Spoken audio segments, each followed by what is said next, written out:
critiquer xam nga bi tey nga war foofu rek dadul gis lu muy critiquer xam nga boo nekkee ci biir gis na lu war a mën a critiquer da ko xaw ma critiquer woo ko grand théâtre dafa am lu fa xew dama bëgg mu wax ma moom lan moo ci position am parce que directeur ba dafa ñëw bugg a def comme Waly Diouf Bodian di am ñu mu bugg a arrêté mais cas yi bokkul parce que fekk na fa ay borom CDI c'est vrai que mi ngi jéem a négocier ak ñoom yaa ngi dégg mais lan moo ci sa taxawaay parce que loolu il faut que ma xam ci sa taxawaay xam nga tey man xamee naa ñu bëri grand théâtre mënu naa toog jël sama téléphone oote laaj qu'est-ce que ça va mais defuma ko dama xam ne yaa ngi ñëw yow laa koy laaj. xam nga mooy li may wax rek am na loo xamante ni su ma nekkee ci biir laa koy gën a bañ. kër gi man ak Thiat 28 ans rab nañu ko.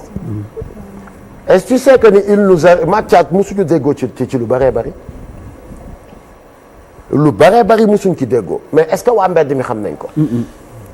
parce que c'est le respect mutuel parce que xam nañ ni lii moo tax ñu engagé wu. da ngay bàyyi lu la loo bëggoon a def fekk si ma ci li nga xamante ni mooy dëgg. nit mën na ñëw bëgg a am benn volonté bi ma taxaw bras de fer ak moom. à l'interne. su ko yàlla dimbalee mu am compréhension que ni defar laa ci jublu. falillahi alhamdi. su dëgëree bopp mu génn ci biti. waaw parce que coow lii dafa génn ci biti. non génnagul ci biti. si parce que am na ku toog ci plateau di wax te foofu la nekk booyam la toog ci plateau gis naa ko ci internet bi image bi du ma wax turu waaj booy bi mais moo wax carrément ba daan kilifa na delloo si xelam. ça veut dire bu ne kilifa na delloo si xelam ça veut dire que y a un problème. comme wax na ci public na delloo si xelam ci la na delloo si xelam. j'ai oublié son nom mooy le président wu association cag-cag yi j'ai oublié son nom le gosse là. Lamine voilà. mu ne na delloo si xelam. parce que ma delloo si xelam. directeur bi warul jaaree nii mu jaar waaw donc kon man ci loolu laa dégg ma xam ne y a un problème au grand waaw bon. te pourtant oowuma la te mënoon naa la oo laaj la mais oowuma la dama cee cool rek. effectivement voilà. xam nga je veux pas être un homme de détail. waaw. sérieusement. am na loo xamante ni day bañ ak làmmiñ ñoo dëkk. man avec le directeur. nous parlons le même langage. tabaarkalla macha allah y a pas de problème. parce que moi je suis plus grand que des détails. je suis plus grand que des histoires. on nous a amené là-bas. pour un redressement. on nous a amené là-bas. pour ne pas faire moins que nos prédécesseurs. on nous a amené là-bas pour des résultats. forcément mën na ñëw gisee nii ma ne ko déet est-ce que nii du gën. des fois on peut ne pas s'entendre mais lépp dañ koy toog waxtaanee ko. parce que c'est la direction et le conseil d'administration. waaw mais kilifa da ngaa bañ a wax de mais waxtaanee la bu doon ko waxtaanee woon kooku booyam la du dem ci ñu introduire mu di ko wax. léegi kooku da koy noppee waaw léegi booy kan moo ko sant mu def loolu. waaw góore waay. kay waaw léegi booy boobu. moom la ñuy laaj ku ko sant mu def loolu. wala bu dee da ngeen joxti ni tamit keneen ak ko sant pour mu def ko ko. keneen kooku. bu bayee émission bi mën naa la jox numéro nga woo ko ne ko ndax yow yaa ko sant. xam nga mooy li ma la wax. mais en tout cas li ngeen déggoowul. mooy problème mu ñi mu waroon a arrêté ak yooyu foofu ngeen déggoowul. du ñàkk a déggoo en fait quand on est venu. au Grand Théâtre nous avons trouvé vraiment un personnel pléthorique. Grand Théâtre 45 personnes wala sax 35 personnes ñoo fa waroon nekk. pour le personnel. mais on est venu on a trouvé un grand théâtre de 95 personnes. Il est très normal pour motif économique ñu xool comment organiser un départ négocié ou des départs négociés. Parce que la subvention de grand théâtre est de 700 millions et que notre masse salariale est de 640 millions. donc jàpp leen ni kon 60 millions yi moom la ñu war a defee l'entretien du grand théâtre. tappalewulu bu ñu ñëwoon mënoon nañ def comme tout le monde mais on s'en fout nañuy jot suñu salaire mais quand on veut redresser une boîte da nga koy teg ci jubal jubanti tant que nag bu foxojee buñ koy mocc foog nga dégg yuuxu. il faut le comprendre comme ça mais le directeur c'est quelqu'un de très positif c'est quelqu'un de très humain. On a fait une audit RH. Il s'est trouvé que ni am na ci personnel bi ñoo xamante ni dañ leen a recruter rek mais wax dëgg yàlla ak yonent bi am nañ feneen fu ñu war a mën a am njëriñ fu dul grand théâtre.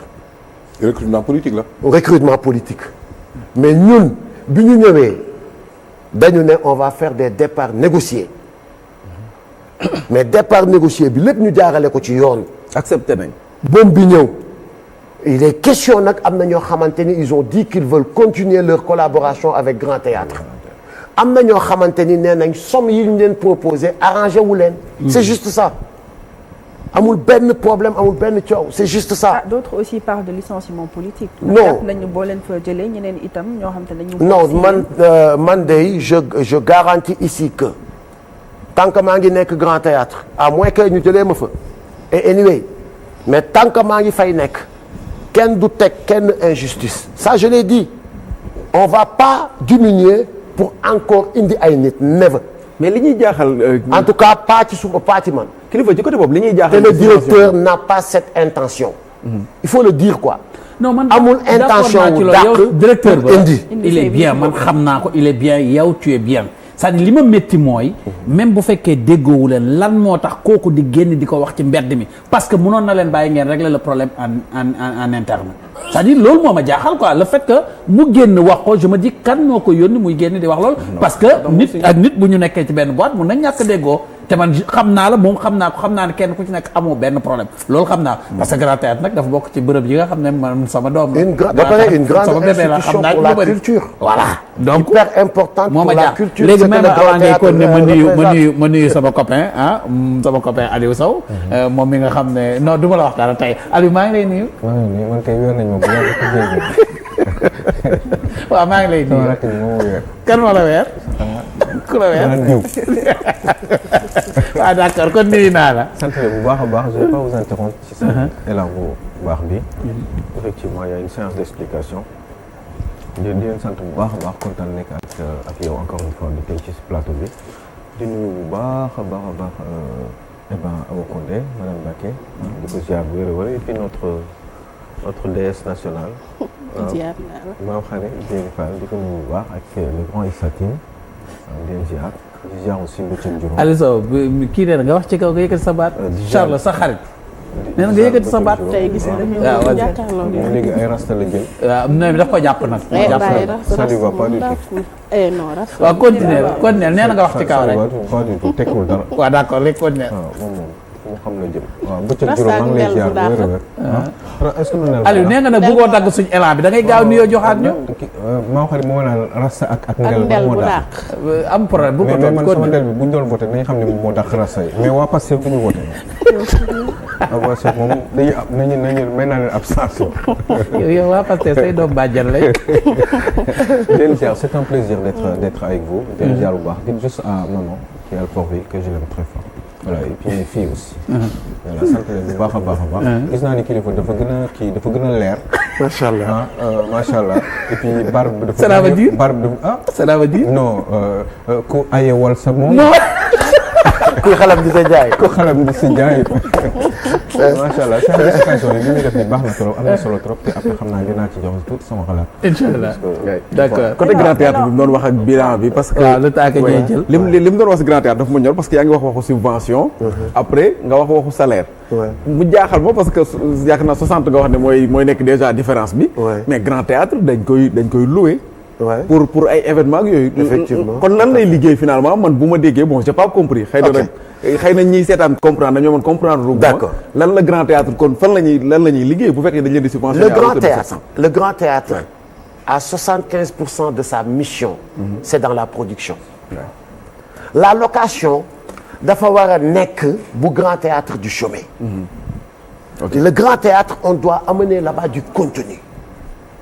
On doit tout le temps organiser des spectacles. On doit organiser des spectacles de tout genre. Grand Théâtre dafa war di animer saa su nekk. Alors cet argent. C'est pas pour que Grand Théâtre maanaam loolu kon ñëpp mën nañ ko. Le Grand Théâtre a des missions. bu fekkoonte ni la mission du Grand Théâtre mooy ñu teg fa ay nit rek pour ku ñëw pour location salle. kon Grand Théâtre commercial kese la waroon a am. bu dee Grand Théâtre demee ba am une direction boo xamante ni y a la direction artistique. am na fa. donc la direction artistique c'est pour la production. créer des événements pour le grand théâtre yoo xam ni grand théâtre moo ko moom. Modou Bitèye mi xam na bu baax li may wax. parce que il a travaillé pendant longtemps avec le grand théâtre. donc le grand théâtre 25% mooy location. 25% mooy location. kon donc vous ne songez donc pas location à avoir une et puis nous sommes épiques. nous sommes épiques. nous sommes public privé. un tout petit peu. à part la subvention de l'État. cet argent que nous gagnons là ci location yeeg yooyu ça va nous permettre de faire dans la production de l'injecter encore dans la production. c'est ça le grand théâtre. production comme. production mooy comme ni ma wax. créer par exemple def xëy jël benn mois def festival def le grand théâtre par exemple dans le sud. mais loolu gëj na on va amener toute culture yu nekk dans le sud organiser un festival d'une semaine. mais kii il faut comprendre ma de nga ne la structure elle est hybride. dafa am épique. public ak privé. oui donc dafa am ay privé yu. non pas ay privé non pour ça bu la waxee privé sax ñoom am nañ droit louer. merci beaucoup. moom dañoo war di louer. di produire. voilà léegi seen location ak seen production. mënu leen assurer une autonomie financière pour ngeen mën a kii yow. pour ñu mën di éjecter lu ngeen éjecter dafa bëri sax. ma ne loolu noonu seen production. ak seen location seen i activité amoo leen agenda pour am une autonomie financière. que état di éjecter ñaata 700 millions. c'est trop c'était 1,3 milliard au début. nañ ko wàññi loolu bëri na de. ñu wàññi ko ba 700 millions. nañ ko léegi gën a wàññi autonomie mënoo leen ko am. au fait xam nga l'autonomie ça se crée. et avec le nouveau directeur très honnêtement il est en train de travailler sur ça. et que je l'accompagne. ça se crée. xoolal grand théâtre yaa ngi koy loué combien Modou Bitèye 2 millions 900 xaw ma 3 millions. waaw mu koy 3 millions. est-ce que xam nga ni grand théâtre bu fa spectacle amee li ñuy lakk ci courant mara day taali. récemment par exemple on a failli être coupé notre électricité a été failli coupée parce que nous avons trouvé une arriérée d'électricité de 300 millions. ouais. le grand théâtre c'est-à-dire bu du bâtiment bi ngeen di romb ah.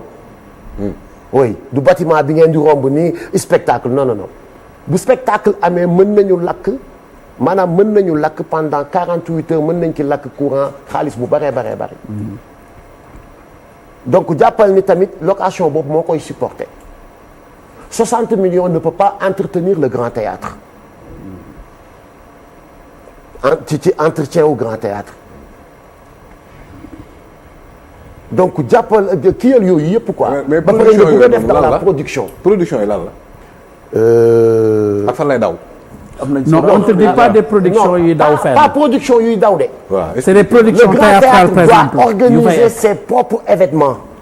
loolu la ay comme événements la rek. man loolu mosuma ko dégg. comme Sorano. moom la moom expliqué. merci beaucoup. c'est pour vous dire que. parce que les gens l'ignoraient. non parce que grand théâtre depuis que mu départ avec Youma Fall.